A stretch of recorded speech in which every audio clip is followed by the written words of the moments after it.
चलिए, रेडी हैं सब लोग? गुड इवनिंग सभी को, गुड इवनिंग।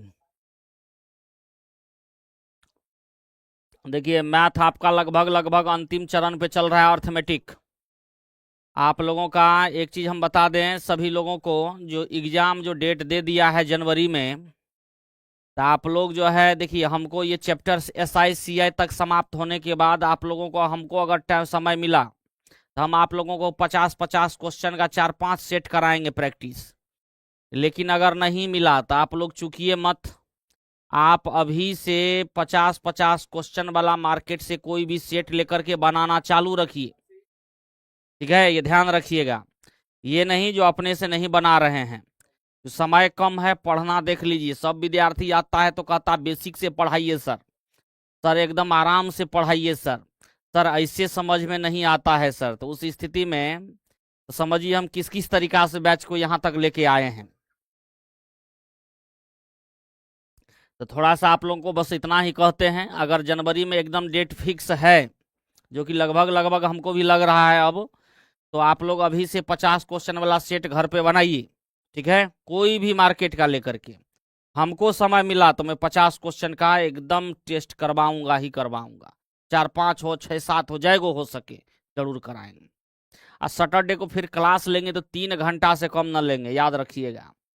आज बृहस्पतिवार हो ही न गया, क्योंकि मंडे टू फ्राइडे में एक्स्ट्रा क्लास रहता है। तो सैटरडे को 3 घंटा का कम से कम चलेगा, तो प्रॉफिट एंड लॉस सब उड़ जाएगा, टेंशन ना लेना है, ठीक है? सब क्वेश्चन का सबका PDF जा चुका है आप लोगों के पास। और आ जाइए, हम लोग काय नंबर क्वेश्चन पे पढ़ रहे थे? हम लोग कितना नंबर क्वेश्चन पर थे, जल्दी से बता दीजिएगा आप लोग। 30 तक हो गया था।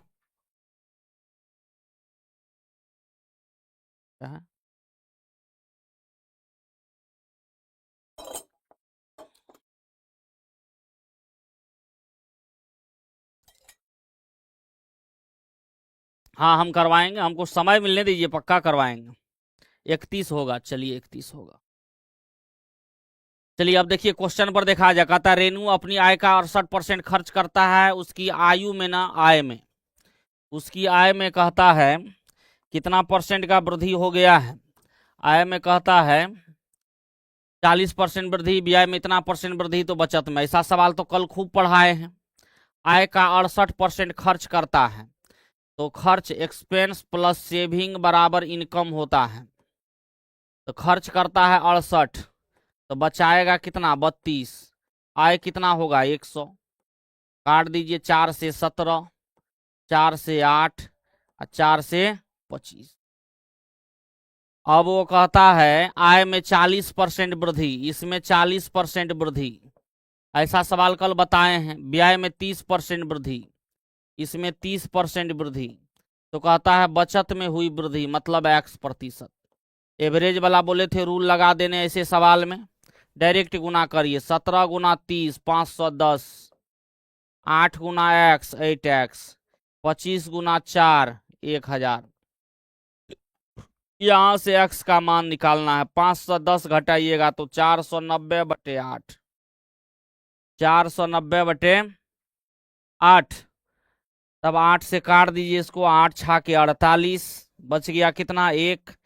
एक बार में 61 दशमलव, कै गो ऑप्शन है? Option number C।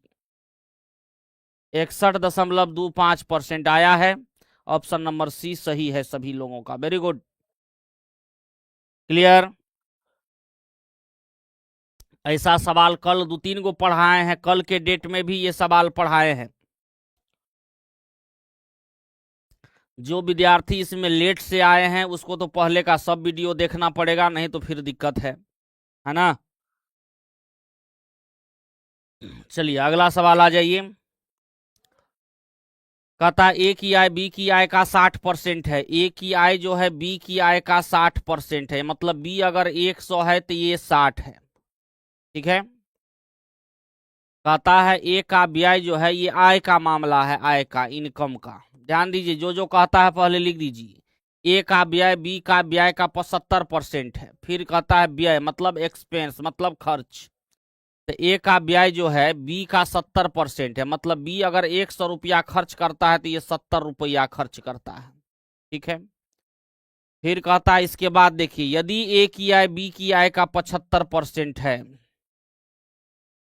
यदि ए की आय बी की ब्याज का 75%, सबसे इंपॉर्टेंट लाइन यही है, यही है इसका इंपॉर्टेंट लाइन, समझ गए? इसी पर सवाल आपका बनने वाला है, इसी लाइन पर क्या होगा, ये सवाल बनेगा।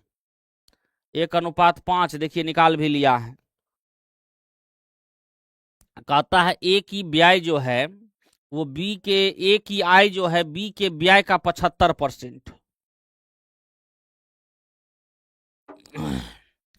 ए की आय ये 60 के बारे में कहता है, बी के ब्याज का 75% होना चाहिए। तो पहले इसको काट के छोटा कर लेते हैं, तो देखिए 20 × 100 और 20 × 60, अगर ये 75 हो गया तो इसका 75% हो जाएगा, तो हम दोनों में गुना कर देते हैं 25 से, और इसको भी 25। अब देखिए कितना आसान हो गया, ए की जो आय है वो बी के ब्याज का 75% है, सेटिंग बैठ गया। ये 100 है तो ये 75 है, क्लियर है? सेटिंग बैठा कि नहीं बैठा? वही बैठाना था। अब कहता है ए की बचत तथा बी की बचत का अनुपात ज्ञात करें, अब तो सेटिंग बैठ गया। क्यों यहाँ 25 से गुना कर दिए, इसका 75% इसको करना है, तो ये 100 है तो ये 75 होना पड़ेगा, तो 75 करने के लिए आसान तरीका लगा, 25 से गुना कर दिए। अब समझिए सवाल को, ये 75 रुपया कमाता था, 70 रुपया खर्च करता था, तो बचत कितना, 5 रुपया। ये 125 रुपया कमाता है, 100 रुपया खर्च करता है, तो बचत कितना, 25 रुपया। ये आ गया आपको 1:5। बहुत अच्छा जो बनाया है 1:5। तो थोड़ा सा लॉजिक लगाइएगा, सवाल एकदम तुरंत बन जाएगा। क्या बताइए, था ना एकदम टेक्निकल सवाल, टेक्निकल सवाल था ना जी। बस दोनों को लिख दिए, अब इसके बाद एक ही सेटिंग करना है, जो इसका ये 75% होना चाहिए, ये सेटिंग कर दिए, सवाल आपका बन गया। तो यहां हम देखे 100, हमको यहाँ 75 करना था, तो काटे तो 3 आया, 3 को 75 करना आसान लगा, तो दोनों में 25 से गुना कर दिए। अब आय और खर्च दोनों पता है, तो डायरेक्ट घटा लेना है, डायरेक्ट घटा लेना है। ठीक है, क्लियर है? चलिए अगला सवाल आइए। एक घोल में इतना % नमक है जिसमें 18 लीटर पानी का वाष्पीकृत हो जाता है, अब घोल में नमक की सांद्रता 20.9% है, तो विलयन की प्रारंभिक मात्रा कितनी होगी? ध्यान दीजिए क्या कहता है, कहता है जो भी घोल था उसमें इतना % नमक है, 18 लीटर पानी का वाष्पीकृत हो जाता है, तब घोल में नमक, यानी वाष्पीकृत क्या हुआ है, पानी हुआ है। नमक जो है, नमक का मात्रा क्या होगा, दोनों स्थिति में सेम रहना चाहिए। नमक का परसेंटेज भले बढ़ गया हो, लेकिन नमक का जो मात्रा होगा वो हमेशा क्या होगा, यहाँ पर चेंज, क्योंकि वाष्पीकृत हुआ है पानी। तो मान लेते हैं घोल x लीटर है, घोल अगर x लीटर है, इसमें नमक कितना है, 16.5%।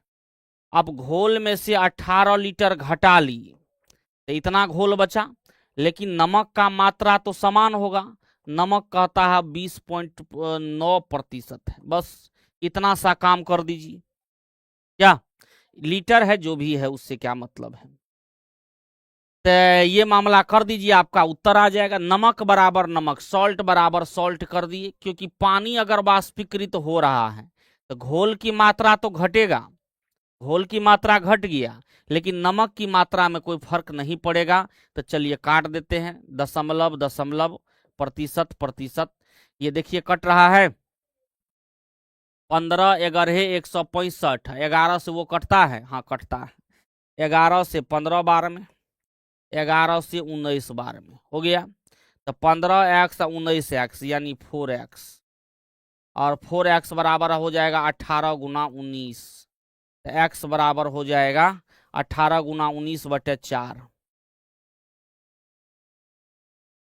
काट दीजिए, 2 9, यानी 19 × 171/2, यानी हो गया 85.5 लीटर। Option number A 85.5। बहुत अच्छा। तो क्या करना है इसमें, तो रेशियो का नियम हो गया, जिसमें चेंज नहीं हुआ है उसको बराबर कर दे। ठीक है,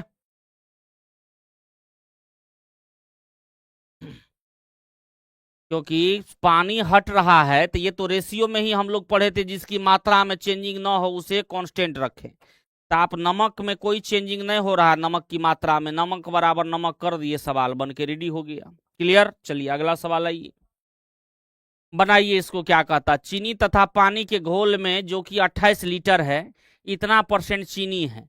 घोल को गर्म करने पर 6 लीटर पानी उड़ा दिए जाने पर शेष घोल में कितनी परसेंट चीनी होगी।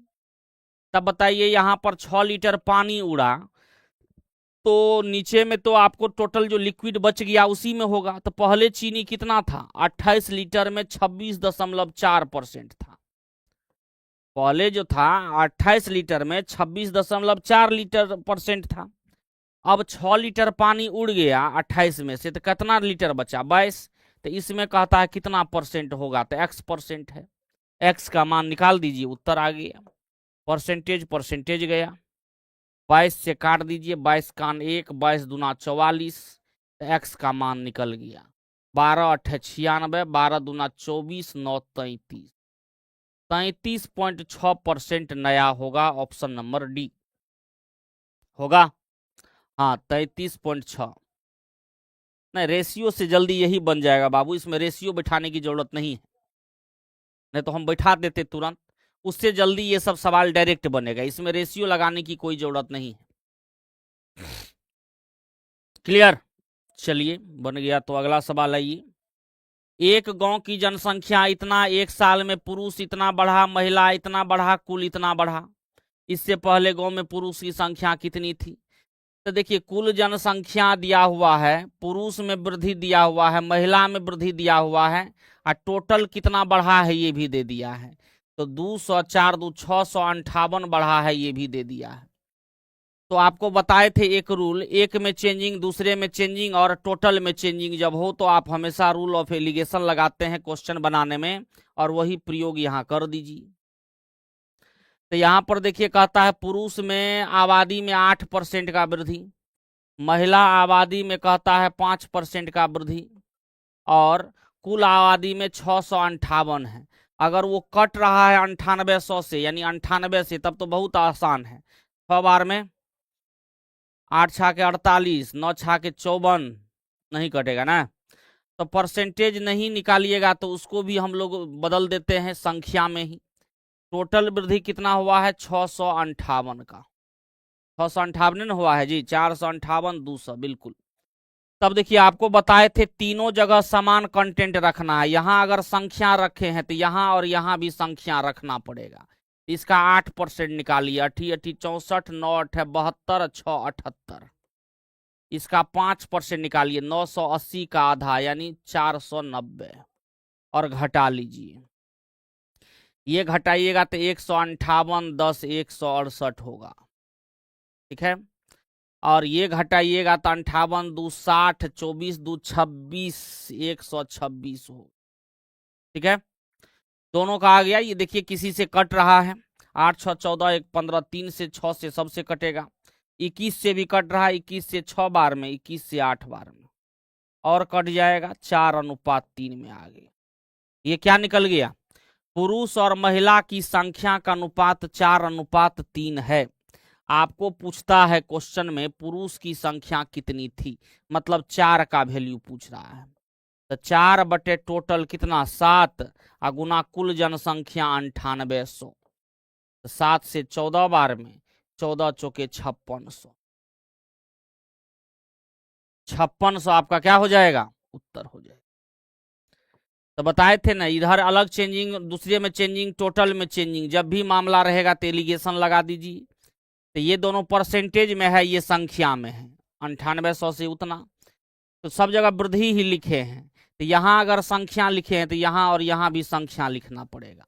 8% किसका, 9800 का 8%, 9800 का 5%, घटा दीजिए, रेशियो आ गया 4:3। ये है मेल, ये है फीमेल। तो हमको मेल की संख्या पूछ रहा है, तो 4/7 गुना टोटल जनसंख्या 9800 काट दीजिए तो उत्तर आ गया 5600। हाँ, सभी का सही है, बहुत अच्छा। चलिए अगला सवाल। कहता एक परीक्षा में 92% छात्र उत्तीर्ण हुए और 480 छात्र अनुत्तीर्ण हुए, तो उस परीक्षा में कितने छात्र शामिल हुए? ये संख्या किसका दिया हुआ है? फेल का। तो फेल बराबर फेल लिखिए। तो 92% जब पास हो गया तो फेल कितना होगा? तो फेल होगा 8%। यानी 8% का वैल्यू आपको दे रखा है 480। तो 100% निकाल दीजिएगा तो कुल संख्या निकल जाएगा। यानी 480/8 गुना 100। 8 से 6 बार में, मतलब कुल जनसंख्या 6000 था। कुल विद्यार्थी कितना उसमें एपियर हुआ था? 6000 विद्यार्थी एपियर हुआ था। आया है सबका? हाँ, 6000 सभी का बिल्कुल सही है। वेरी गुड, बहुत अच्छा। चलिए अगला सवाल। यदि 35% उत्तीर्ण अंक है, एक छात्र को 200 अंक होते हैं फिर भी वो 24 अंक से असफल हो जाता है, तो अधिकतम अंक क्या है? यानी उत्तीर्ण के लिए 35% चाहिए, या 200 अंक लाता है तो 24 अंक से फेल हो जाता है, तो 24 अंक जोड़ दीजिएगा तो पास कर जाएगा। तो ऐसे सब सवाल में लगाइए पास बराबर पास, पास बराबर पास कर दीजिए। पास कितना है? 35%। और उधर पास कितना होगा? 200 + 24, तब पास होगा, क्योंकि 24 अंक से फेल है। 100% निकाल दीजिएगा, कुल मार्क निकल जाएगा। तो 224/35 गुना में क्या करिएगा? 100। 7 पंचे 35, 7 तिया 21, 7 दूना 14, 5 से 20 बार में 32 दूना 64, यानी 640। कुल मार्क कितना का होगा? 640 का। पास बराबर पास कर देना है इसे सब सवाल में, ठीक है? हाँ, सभी का सही है। चलिए अगला सवाल आइए। यदि कोई छात्र 43% अंक प्राप्त करता है तो 72 अंक से फेल हो जाता है, लेकिन 57% प्राप्त करता है 40 अंक से उत्तीर्ण होता है। प्राप्तांक प्रतिशत ज्ञात करें। ये सवाल को अच्छे से समझ लीजिए। क्या कहता है? कहता है क्वेश्चन में वही दिमाग वही लगाना है, पास बराबर पास, पास बराबर पास ही लगाना है। कहता है एक बार कोई व्यक्ति है जो 43% मार्क लाता है, और वही व्यक्ति को या दूसरा कोई भी एक बार 57% लाता है। तो कहता है जो 43% लाया हो 72 से फेल हो गया, तो अगर इसमें 72 अंक जोड़ देंगे तो ये पास कर जाएगा। और ये जो 57% लाया है तो ये 40 मार्क ज्यादा ले आया है, इसका मतलब 40 घटा देंगे तो भी एडजेक्ट पास कर जाएगा। इसका मतलब ये इसके बराबर होगा। क्लियर? अब देखिए इसको कैलकुलेशन करिएगा, 43 को उधर ले जाइएगा तो 14% बचेगा, और उसको इधर लाइएगा तो ये जुट जाएगा, 112 हो जाएगा। यानी 1% का वैल्यू कितना आ गया? 14 8 112। यानी 1% का मान आ गया 8 अंक। क्लियर? अब यहां से आपको 3 चीज एग्जाम में पूछता है। एग्जाम में पहला चीज पूछता है कुल मार्क, कुल कितने अंकों का एग्जाम हुआ। दूसरा चीज पूछता है पास का प्रतिशत, यानी उत्तीर्णांक प्रतिशत, या लिख दीजिए परसेंट, पास परसेंट पूछता है। तीसरा पूछता है पास अंक पूछता है। ये 3 चीज एग्जाम में पूछता है। तो आप सबसे पहले सवाल में यहां तक पहुंच जाइएगा जो 1% बराबर 8 अंक। अगर 1% बराबर 8 अंक हुआ तो आपको अगर कुल अंक पूछेगा तो आप 100% निकाल दीजिएगा। तो 100% का मान कितना हो जाएगा? 800 हो जाएगा। तो ये हो गया आपका क्वेश्चन नंबर ए। दूसरा पूछता है पास होने का प्रतिशत। तो ऐसे सोचिए, जब 1% का मान 8 अंक है तो इसका मतलब हुआ 8 अंक का भी मान 1% होगा। तो 8 अंक का मान अगर 1% हो जाए तो 72 अंक का मान कितना प्रतिशत? 8 9 72, 1 9 9, यानी ये 9% होगा। क्लियर? अगर पास होने का प्रतिशत पूछा जाए तो 43 जोड़ 9 यानी 52%, ये हो गया क्वेश्चन नंबर बी। तीसरा आपको पूछता है कि पास होने का अंक क्या है, तो किसी एक में रखना है आपको, यानी ये भी पास है ये भी पास है, प्रतिशत में बदल दिए तो पासिंग परसेंटेज निकल गया, अंक में बदल देंगे तो ये तो अंक में है ही, इसको सिर्फ अंक में बदलना है। तो अगर 1% का मान 8 है तो 43% का मान कितना होगा, 8 से गुना, 8 तिया 24, 32 दूध 34, ठीक है। 344 में 72 को जोड़ देंगे तो ये हो जाएगा 6 34 7 41, ये हो गया क्वेश्चन नंबर सी। तो आपको सिर्फ पूछ रहा था पास होने का प्रतिशत ज्ञात करें, तो ये तो हम आपको समझाने के लिए तीनों पॉइंट निकाल दिए हैं। तो उसके लिए क्या हुआ, 1% बराबर 8 अंक, तो 8 अंक बराबर 1%। तो जब 8 अंक बराबर 1% तो 72 अंक बराबर कितना परसेंट, 9%। तो 72 क्योंकि 8 नमे 72, 1 नमे 9, तो ये भी प्रतिशत ये भी प्रतिशत, दोनों को जोड़ दिए, 52% इस क्वेश्चन का आपको उत्तर हो गया, option number C, option number C. Clear? हाँ, तो इसमें सभी चीज है, जो विधि जो चीज पूछे उतने काम करिएगा, ये नहीं जो सब कुछ निकालने लगे। आपको अगर पास का प्रतिशत पूछ रहा है तो ये प्रतिशत में है ही, इसको बस प्रतिशत में बदलना है, चाहे इधर चाहे इधर किसी और। अगर आपको कुल अंक पूछता है तो हमेशा 100% निकालिए। आपको अगर पास अंक पूछता है तो ये अंक है ही, इसको अंक में बदल दीजिए, पास अंक बन जाएगा, ठीक है। तो इसलिए ये सवाल में 3 पॉइंट है, तीनों पॉइंट पे प्रैक्टिस करिएगा। चलिए अगला सवाल। कहता एक स्कूल में लड़के और लड़कियों की संख्या का अनुपात 7:5 है, यदि 65% लड़के और 81% लड़कियां, गलत लिखा हुआ है, छात्रवृत्ति धारक है तो जिसे छात्रवृत्ति नहीं मिली उसका प्रतिशत निकालना है। ठीक है, फिर से बता दें, आ जाइए फिर से।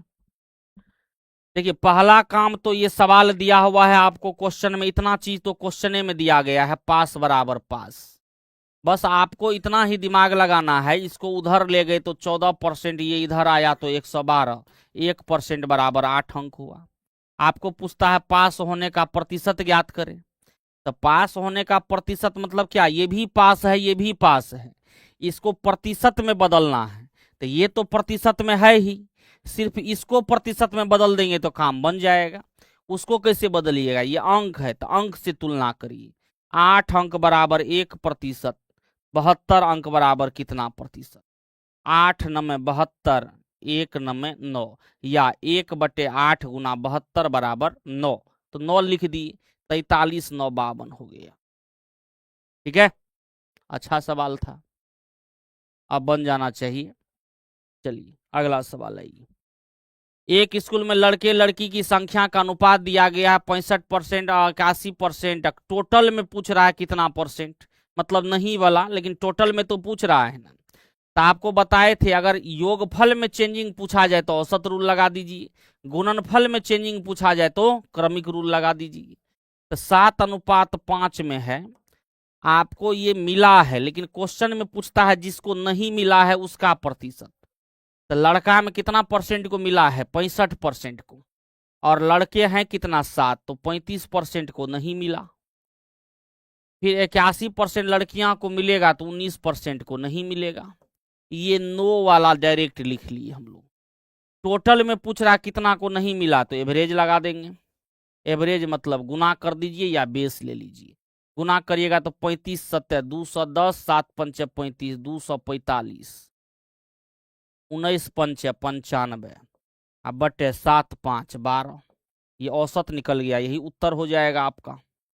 आइए इसको जोड़ लेते हैं, 9 4 13, 340, अब बटे 12, काट लीजिए, 4 3 7, 6 बार में और 170, 4 से कट जाएगा ना जी, 4 से काट दीजिए,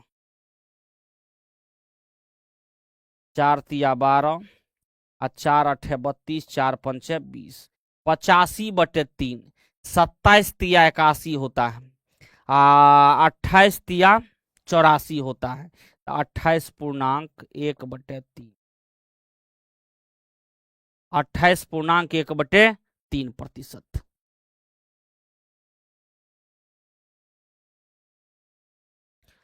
अब बताया जाए, निकला है आंसर, ये नंबर आंसर निकल चुका है, कुछ लोगों का नहीं निकल रहा है।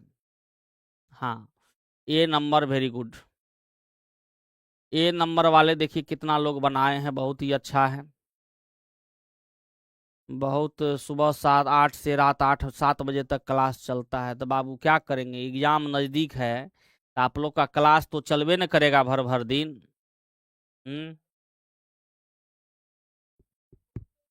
सबको उम्मीद था जो फरवरी मार्च तक में एग्जाम लेगा, जनवरी तक में हो गया। पढ़ना है पूरा, पढ़ेगा विद्यार्थी, कहेगा सर बेसिक से पढ़ाइएगा, बेसिक से एकदम आराम से धीरे धीरे सर, है ना। पता ऐसा क्वेश्चन देगा ना एग्जाम में, ये कोई बात हुआ जी। परसेंटेज पढ़ रहे हैं तो परसेंटेज चैप्टर में जो जो क्वेश्चन आता है सब पढ़ना है। रिवीजन कब करेंगे, इतना दिन से क्या हो रहा था, मैथ का रिवीजन तो करते रहना पड़ेगा आपको। तो हम आज भी शुरुआत में बोले जी, एक प्रैक्टिस सेट लेकर के पर डे 50 क्वेश्चन बनाइए हर हाल में। ऐसे पहले करवाते, थोड़ा सा स्पीड लगाते थे, तो विद्यार्थी तुरंत कहता सर ऊपर ऊपर जा रहा है, फास्ट जा रहा है, ये जा रहा है, वो जा रहा है। तो सब कुछ न देखना पड़ेगा बाबू। हम अपने अनुसार खाली शुरू कर देंगे, समाप्त कर देंगे तो काम चलेगा, बताओ तो। थोड़ा विद्यार्थी को देखना होता है कि ना। हाँ बिल्कुल। तो चलिए, हम तो ये बोले हैं ये समाप्त होगा कि हम आपको 4-5 गो सेट कराएंगे मिसलेनियस, जिससे कि जहां जो दिक्कत रहेगा वो भी खत्म हो जाएगा। बस ये जल्दी होने तो दीजिए आप लोग। किसी परीक्षा में उपस्थित होने वाले सभी छात्रों में से 45% छात्र लड़के हैं, उसी टाइप का सवाल ये भी है, बॉय और गर्ल। बॉय कितना है 45, तो गर्ल अपने आप कितना हो जाएगा 55, काट दीजिए, रेशियो तुरंत निकाल लीजिए इसे सवाल में, 9:11। अब ये क्या कहता है, 60% लड़के 70% लड़कियां उत्तीर्ण हुई, तो अनुत्तीर्ण होने वाले छात्र, फिर सेम टू सेम सवाल है, जल्दी से बना के दिखाइए आप लोग।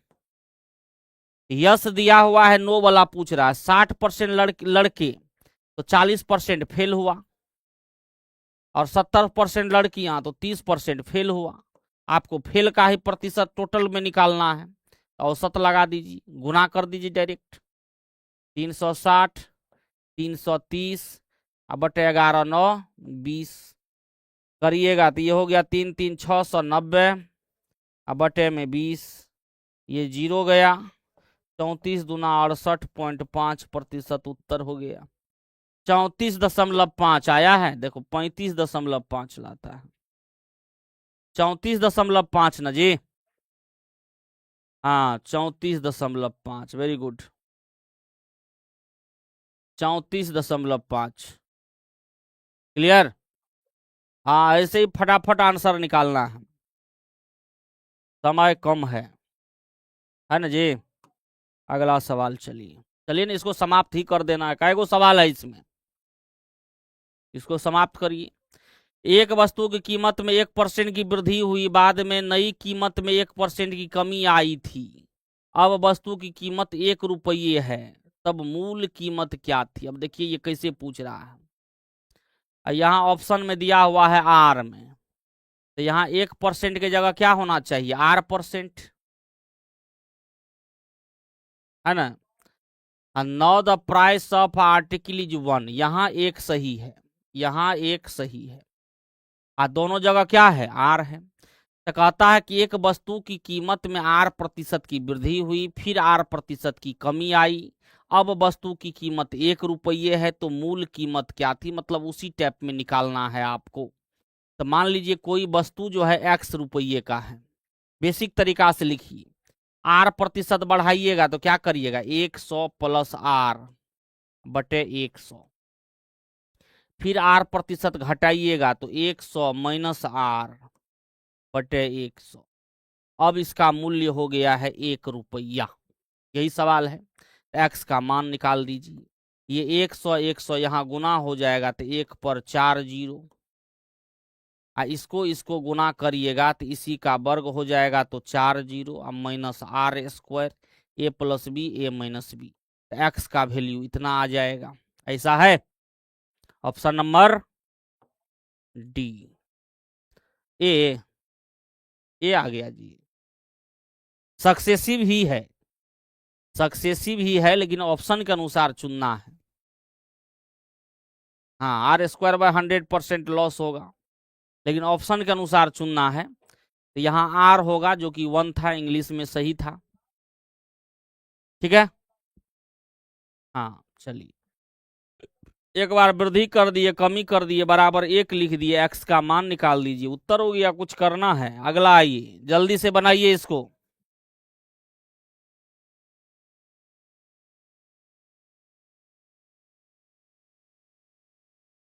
चलिए 42 नंबर बनाइए, जल्दी से उत्तर बनाना है। 22% है, देखो बना के रेडी है। जो विद्यार्थी घर पे बनाता है वो बना के रेडी रहता है।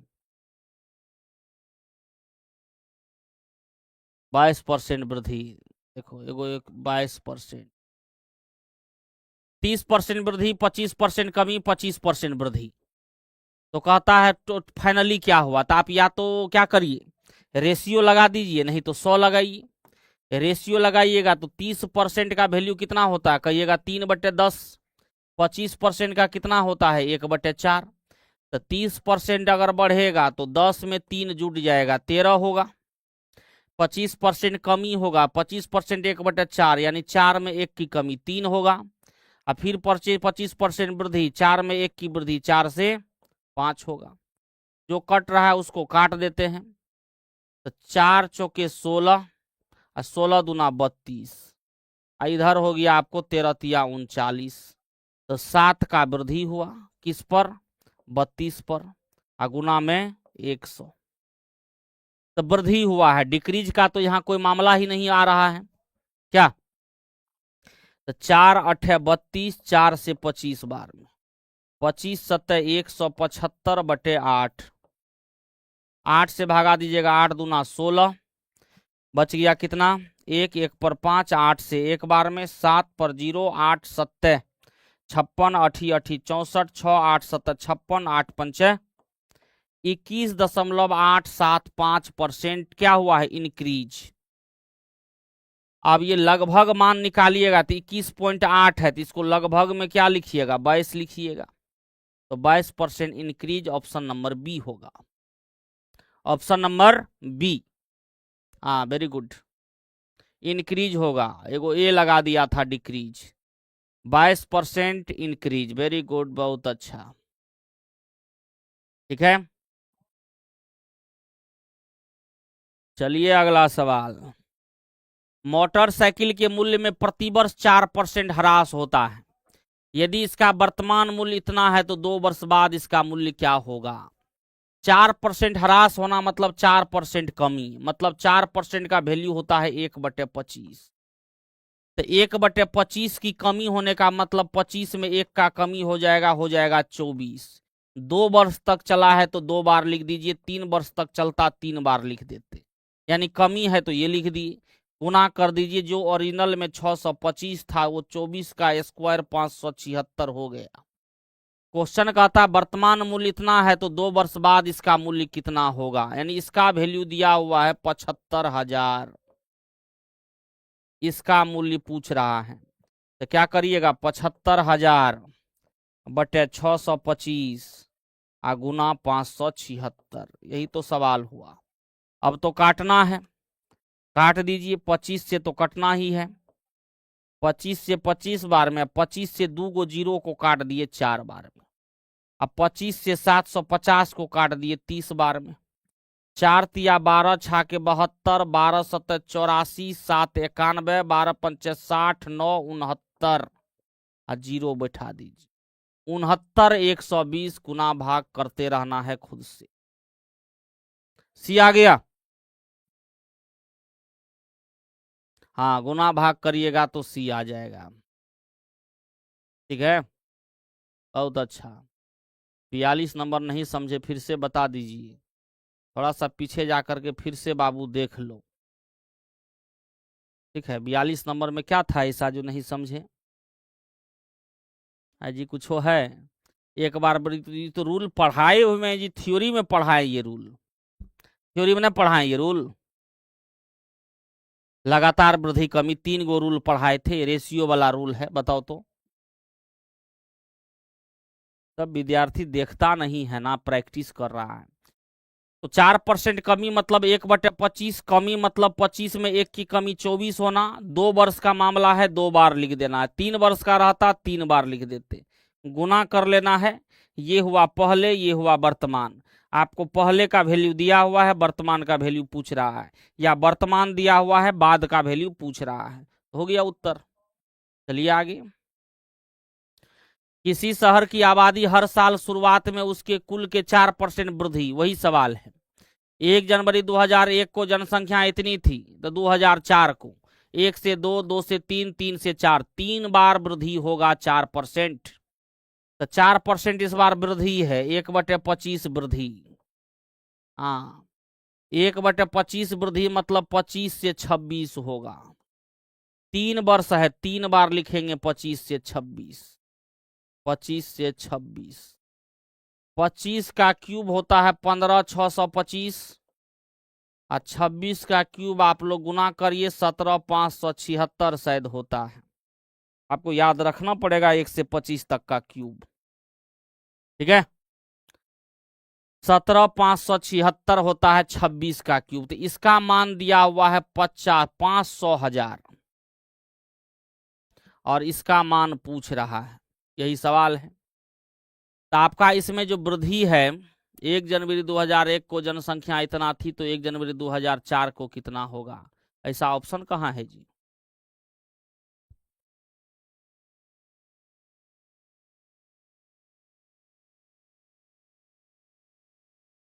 कहता है हर साल की शुरुआत में उसकी कुल के 4% बढ़ जाता है।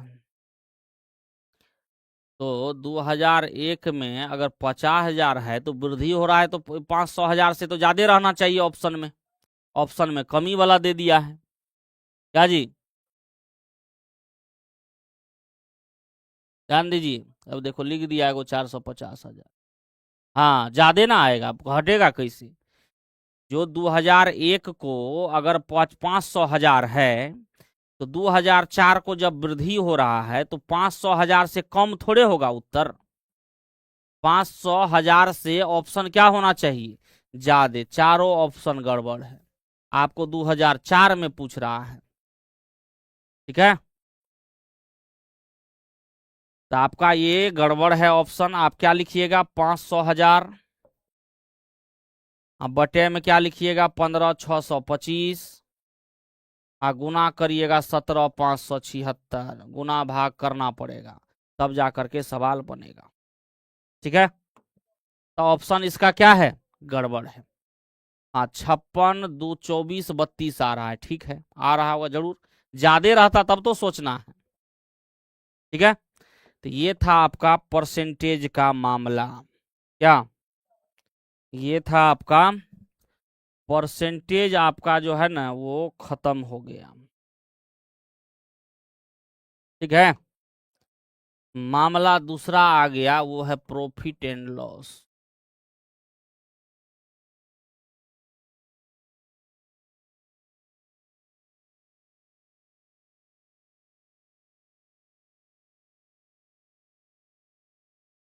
चलिए,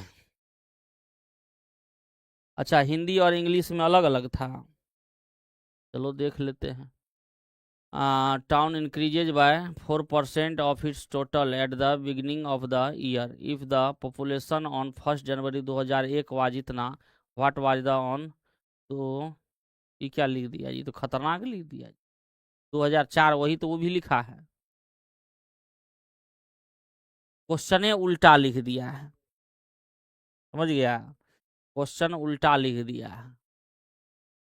ये 2001 को 50,000 नहीं, अगर कहता 2004 को 50,000 है, तो 2001 को कितना होगा, ये सवाल होना चाहिए। 2004 में इतना था तो 2001 में कितना होगा, तब वो रूल लगता। तो जैसा रूल है उस अनुसार ये सही है। खतरनाक है ना। चलो, अगला पॉइंट है profit and loss and discount. Clear. अब इसमें है क्या मामला, अब समझिए इसको, एक एक पॉइंट इसमें क्या सब है, इसमें आता क्या सब है। एक आता है कॉस्ट प्राइस, यही सब समझिएगा। कॉस्ट प्राइस होता है सीपी, यानी क्रय मूल्य। क्रय मूल्य, क्रय मूल्य या इसी को कहते हैं लागत मूल्य। लागत मूल्य क्या होता है, जिस मूल्य पर कोई वस्तु खरीदा जाए। 5 मिनट नाम खाली लिखा देते हैं, कल ही होगा पढ़ाई, टेंशन ना लेना है। कॉस्ट प्राइस सीपी यानी क्रय मूल्य, जिस मूल्य पर वस्तु खरीदा जाए। उसके बाद होता है सेलिंग प्राइस। सेलिंग प्राइस यानी विक्रय मूल्य। एसपी इसको कहते हैं विक्रय मूल्य।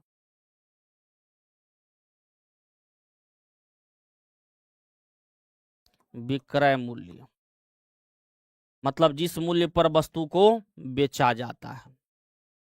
इसके बाद है एक पॉइंट प्रॉफिट। प्रॉफिट मतलब लाभ, यानी पी। लाभ किसको कहेंगे, सीपी से जितना अधिक राशि प्राप्त हो, प्राप्त हो। सीपी से जितना अधिक राशि प्राप्त हो उसको क्या कहेंगे, लाभ कहेंगे। यानी लाभ, लाभ हो जाएगा विक्रय मूल्य। लाभ होगा कब, लाभ होगा कब, जब आपका जो है विक्रय मूल्य अधिक रहेगा। खैर उसको आगे लिखाएंगे। इसके बाद देखिए लॉस मतलब हानि। हानि एल हुआ। और हानि किसको कहेंगे, सीपी से जितना कम राशि प्राप्त हो। मान लीजिए 300 में खरीदे, 330 में बेच दिए। हाँ, एसपी ग्रेटर देन सीपी, आगे वो लिखाएंगे। 330 में बेच दिए तो 30 रुपया का प्रॉफिट हुआ। 300 का सामान को 290 में बेच दिए तो 10 रुपया कम में बेचे, वो लॉस हुआ। चलिए, इसके बाद है एमपी। ठीक है, एमपी होता है मार्क प्राइस। मार्क प्राइस, इसको हम लोग पढ़ते हैं अंकित मूल्य। इसको हम लोग पढ़ेंगे सूची मूल्य। इसको हम लोग पढ़ेंगे छपा मूल्य। ठीक है, ये सब यही होता है। छपा हुआ मूल्य, सूची मूल्य, सम मूल्य, अंकित मूल्य, सब क्या होता है, एक ही चीज होता है। इसके बाद एक पॉइंट है डिस्काउंट। डिस्काउंट ये हो गया आपका, हम DIS लिख देते हैं, वैसे डिस्टेंस ने समझ जाइएगा। डिस्काउंट यानी डी या बड़ा डी लिखिए, बट्टा। क्या होता है ये, बट्टा, या इसको पढ़ते हैं छूट। बट्टा या छूट क्या होता है, ये होता है अंकित मूल्य पर जितना राशि छोड़ दिया जाए।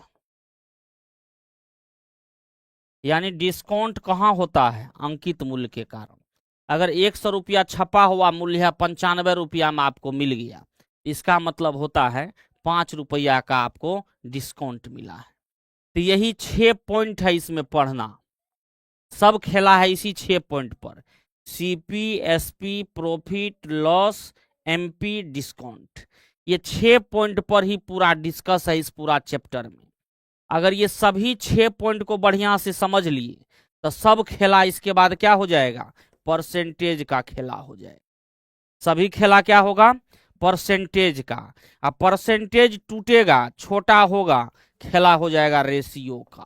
समझ गए, बाकी कुछ नहीं है। ये 6 पॉइंट को अच्छे से समझ जाइएगा, तो कहाँ क्या छूट मिलेगा, कहाँ बढ़ेगा, कहाँ घटेगा, कहाँ जोड़ेंगे, कहाँ गुना करेंगे, सब सवाल दौड़ते हुए बन जाएगा। ठीक है, आज हम यहाँ तक बता रहे हैं, कल एक एक करके सभी के बारे में क्या क्या होता है उसके बारे में बढ़िया से समझेंगे और फिर इसका सवाल बनाएंगे। इसका भी आपको मटेरियल यानी पीडीएफ आपके नोट वाले सेक्शन में जा चुका है, देख लीजिएगा। कल परसों में कोशिश करेंगे, जो कल तो इसका थ्योरी पढ़ा के लगभगा देंगे और सवाल शुरू कल ही कर देंगे। थ्योरी बहुत ज़्यादा डिटेल में नहीं जाना है, मेन काम क्या करना है वो बताएंगे। सैटरडे में इसको पूरा समाप्त कर देना है। अगला सप्ताह में SICI समाप्त हो जाएगा। उसके बाद जो बचेगा practice practice practice practice. Clear? चलिए, धन्यवाद सभी लोगों को, मिलते हैं फिर कल आप लोगों से 7 बजे। धन्यवाद सभी को। 7 बजे नहीं